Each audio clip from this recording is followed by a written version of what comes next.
Roncas fuerte y te levantas cansado, aunque hayas dormido 8 horas, puede ser que tengas apneas del sueño y no lo sabes.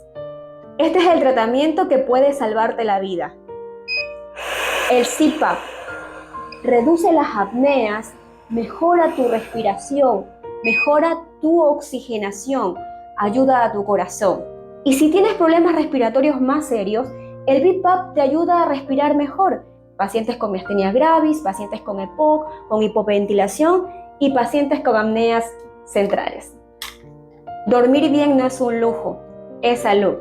Escríbeme para saber si eres candidato a un CPAP o un BiPAP. Contamos con la asesoría, los equipos que necesitas. Siempre consulta con el especialista.